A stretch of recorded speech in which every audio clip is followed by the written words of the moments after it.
Oh boy. Remington James? Boy, do I have something to say about Anabutter. So I put some gameplay over audio to keep this video out just because I'm so disappointed in Remington and his latest video, which was pretty cringe if you ask me, but for many reasons. His recent video perfectly describes Anabutter. Do not eat this. When I first heard the announcement from Twitter, I was excited for what the Ana brand had to offer, and was hoping it'd be a new Anabar flavor, maybe even the secret flavor the Iron Musket spoke about in his Anabar S'mores review, or heck, maybe even the Anabar Light that has been in the air for quite some time. But when the day came, it was just Anabutter. My initial reaction was, what? This kind of doesn't make any sense. Is it supposed to be like a substitute for peanut butter? Is it just a regular spread? It's left me with more questions than answers, because from a consumer standpoint, I perceive Remington James as a man who promotes the anabolic diet. Literally, his cookbook has recipes that are filled with macro-friendly, lower calorie and higher protein content than its fast food or high calorie counterparts, and promotes it in almost every single video that he's made. So here is my issue. He promotes Anabutter being better than peanut butter and Nutella, saying it has lower the calories and more protein, which is a total lie. It's true to an extent, but the difference is so minimal that there is no reason to worth getting this. And here's what I mean. The macros for peanut butter for a 33 gram serving, you're looking at 190 calories, 16 grams of fat, 8 grams of carbs, 7 grams of protein, and 3 grams of fiber. For the Anabutter, for the cookies and cream spread with a 34 gram serving, you're looking at 180 calories, 12 grams of fat, 11 grams of carbs, 1 gram of fiber, and 8 grams of protein. For the cinnamon swirl crunch, for the same serving size, clocks in at 185 calories, 13 fat, 10 carbs, 1 fiber, and 8 protein. And as the Iron Musket puts it, it's a schmuck serving. It has similar macros to regular peanut butter. So what was the point of him beating the living shit out of my guy Jiffy? Jiffy didn't do anything wrong. Anabutter is just as guilty. His claim of lower calorie, high protein is just a marketing shtick because the only differences are so minor that you might as well get the regular peanut butter. But I will say this, it will probably be better than Nutella because it's quadruple the protein from Nutella is something, but you shouldn't really highlight it because for a 180 calorie serving, you're only getting 8 grams of protein. But you know what gives you double the amount of protein with less the amount of calories than Anabutter? PB Fit. And let's just take a look at the nutrition labels for PB Fit. So for 70 calories or a 16 gram serving, this is important because in his Anabutter it's a 34 gram serving. So with PB Fit, you're getting at least 8 grams of protein, which is the same amount of protein that he has for Anabutter, but for 180 calories. Now, imagine if you double that. So for 32 grams, you're getting 16 grams of protein. So I don't really understand why he promotes Anabutter, because this is essentially Anabutter, not the one that he's selling. That thing is just a regular ass spread that's double the price and smaller in a container, that's probably specifically marketed to a niche market for people who just want to bulk up or build muscles or gain weight. But why do that when they can just go and get the regular peanut butter for a cheaper price, or even Nutella or other spreads out there? From someone who's learned a lot from Remington, I'm disappointed. And from a marketing standpoint, who's the target audience? Because most of your viewers are probably going to be those who want to lose weight. I've seen many comments from his recipe videos who thanked him in introducing them to this anabolic diet, who changed their minds about dieting and how it was never meant to be a punishment.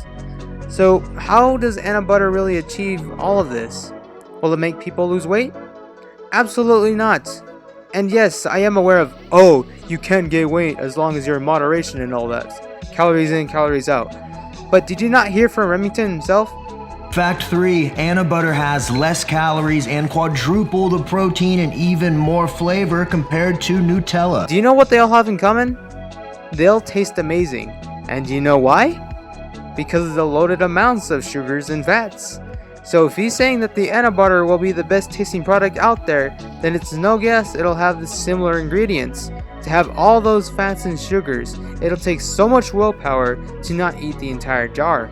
And mind you, he has them sold in these small jar containers. So imagine someone buying Anabutter and eat the whole gosh darn thing because it tasted that good. And boom, you're looking at 1800 to 1850 calories gone from the spread alone. So imagine eating this with regular ass bread. To add a couple of slices in there, you're looking close to around 2000 plus calories. It's ironic too because his other product, Anabar, will be a lot more beneficial in comparison. If you look at half or a single serving of Anabutter and place it on regular ass bread, you're looking at 260 calories and around 10 grams of protein. His Anabar has around 20 to 21 grams of protein with the cost of a few extra calories with the s'mores flavor. So which one would you prefer? Obviously I go for the Anabar because it's higher protein, but of course there's other competitors who have better macros than the Anabar. With the sacrifice of taste, I'd say it's a good trade. So that's kind of why I treat Anabar more like a dessert than anything. So this should be treated no differently. But at the end of the day, it doesn't align with Remington James' goals at all.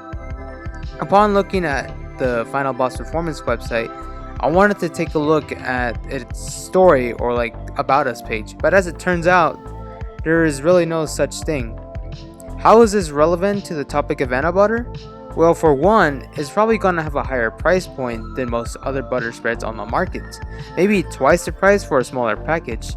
So that kind of lays down the issue. You have to add value to your product if it's going to have a higher price point.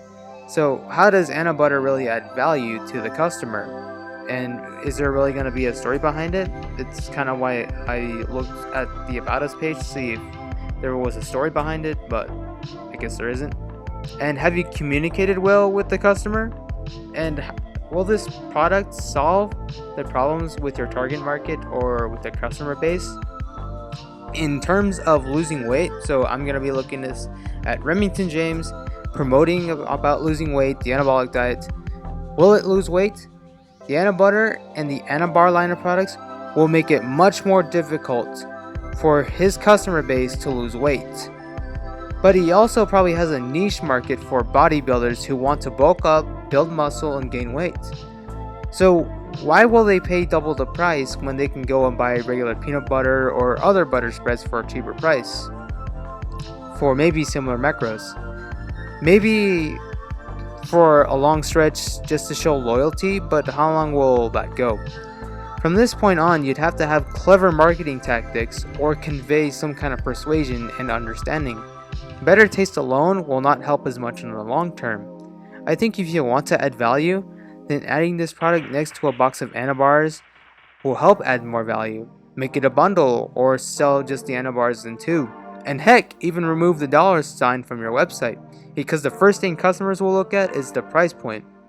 And again, at this point, it all boils down to clever marketing, and if Final Boss doesn't have much of a story to add value to the brand and products altogether.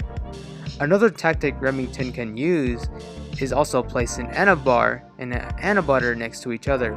One may have a lower price point, for an Anabutter costing less than a box of cookies and creams Anabars.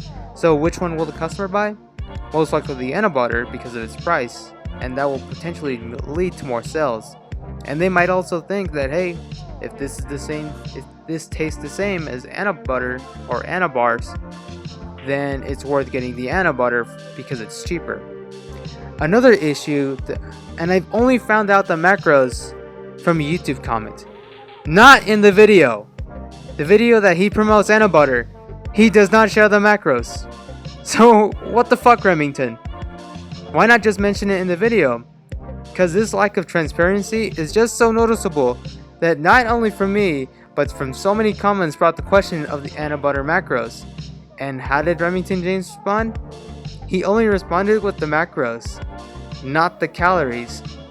So why is it so hard for him to share the calories and the macros in the video? And I've only found this out because a YouTube comment told me, like, hey, he posted this on Instagram. So why would I have to go over to Instagram to find out the amount of macros and calories when you can easily put that in through a text in a video? So it's this lack of transparency just kind of makes it really frustrating from probably not only me, but from a lot of his viewers or even customers. And so I kind of want to bring up this customer gap because it kind of creates a customer gap, the customer knowledge gap. And here's what I kind of picked up as its definition. If the company's description of the product or services doesn't match the actual delivery, customers will be disappointed and distrustful. If he says that the Anabutter is lower calorie and higher protein than most competitors, then he is over-promising on the product because it's so minimal that it makes no significance. And this might lead to a distrust from his viewers or customers. The goal is to close the gap, not to widen it, and for this, it kind of only widens it further. And the next issue, the knowledge gap, the customer expectation versus the company's perception on customer needs. This product kind of fails to do that. The Cinnamon Swirl protein powder and his cookbook are pretty effective in this because the protein powder, has tons of protein, lower calories, and the cookbook kind of has recipes that incorporate protein powder and sometimes even involve using that final boss Cinnamon Swirl protein powder. It's kind of what Remington promotes so often and how it helps lose weight. And it kind of works. It closes that knowledge gap. So why widen it with Anabars and now Anabutter? It makes no sense. It's kind of like the complete 180. It's the complete opposite. And I did hear that Remington James mentioned how difficult it is to make a profit with these Anabars, or heck, how difficult it is to break even. So why add more risk by diversifying into a new product? And here's what I'm saying. There's 4 quadrants in this model that's called the Ansoff matrix.